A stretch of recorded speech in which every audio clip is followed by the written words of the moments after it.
Què tal, com esteu? Avui en Quality Tours Mariola estem a una de les excursions escolars que més ens agrada. Jo crec que va ser una de les primeres, junt a la Font Roja, que vam començar a fer fa quasi ja 20 anys. Quality Tours Mariola nació allí a finals del 2004, noviembre del 2004. Mireu ja quina època estem. I és que, ladies and gentlemen, nada menos y nada más que estem en el embarcadero, en el legendario embarcadero del Tío Pastilla, així en el poble del Palmar. Ara en seguida anem a comentar-vos cosetes, les activitats que anem a començar a fer en els xiquets. Mira quina papallona, tio, és impressionant. Estem en una de les millors èpoques, mitjans d'octubre, Ara vos conté cosetes.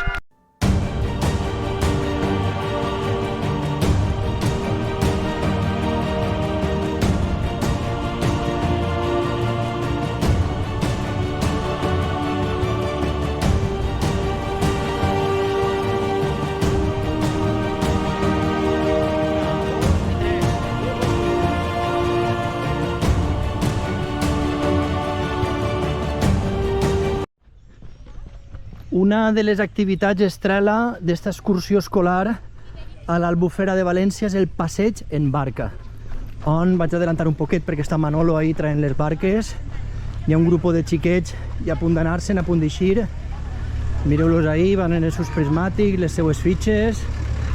Manolo així preparant la barca, un altre grup per ahí. I ahí tenim el nostre grup de xiquillos, ¿vale? Que pegaran una volteta d'uns 35-40 minutets per l'Albufera de València. Tenen ahí una sèrie de fitxes, també tenen una sèrie de fitxes plastificades, i ahí el que fan és un poc reforçar tot el que anem explicant-los els guies en aquestes tres zones que hi ha a l'Albufera de València, com són l'Arrossar, la Restinga i pròpiament la part lacustre, que és a la que estem així. Ara és el llac, després anirem a l'Arrossar i també veurem la part de la Restinga. Mireu que hi ha una sèrie d'ibis, ibis i moritos, ibis o moritos. Veurem moltes aus, ara és una època molt bona. Ara és una època molt bona per a veure tot tipus d'aves. Estem a octubre. Mira Manolo, un professional. Està Rubén ahí. Vale, sí, estava mirant-lo ahí. Perfecte. Una barca bé, així n'hi ha un trasiego i estem dilluns, Això és tremendo. Així n'hi ha de tot, Això és un tutorial, baixa enmig, un tutorial de com entrar. Vostè també baixa, vale? I en seguida, ahí, molt bé. Vostè ahí a la dreta i vostè ahí, vale? Ara anem a entrar tots, vale? Anem a anar entrant. Més rapidet, dos. Vamos, Deportivo, molt bé. Vale. Llucent. Bona gent. Claro. A veure si algú sap dir-me què és el que va fer ara Rubén. Netejar l'aigua. No. Afectar-se. ¿Algún coneix este pad o no? Patos. Però per què no se veu que hi ha patos?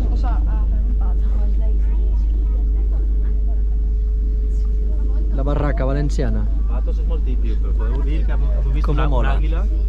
L'àguila sí que és molt especial. Ja veus, hem vist una àguila, Flipa. Bueno, vàries, perquè una era un aguilucho més xicotet Està guapo. i l'altra. Estàs en directe?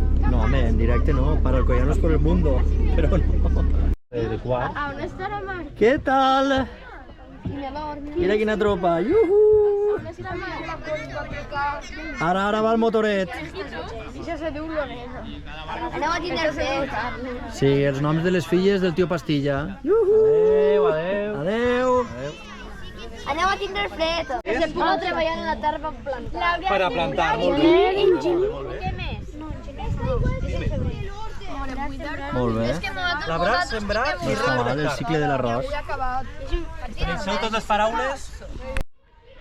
Estem en una de la part, lo de la barca és espectacular, però és que això també mola mogolló, perquè mireu on estem. Cling, tenim l'oportunitat de visitar una autèntica barraca valenciana. De fet, està considerada la més antiga, i reprodueix un poc tota l'atmosfera, utensilis de l'època. És com un museu en xicotet, la pròpia barraca valenciana.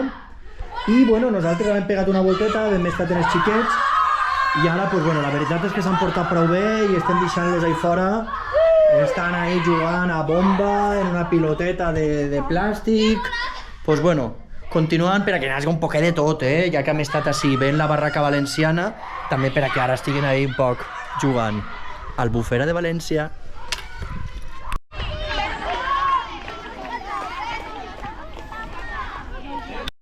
I ara vam acabar de dinar, ja comencem a fer jocs i activitats. Mentre uns estan en el parc, mitjanament jugant en el parc, altres continuen fent jocs i cosetes, dinàmiques, siesta...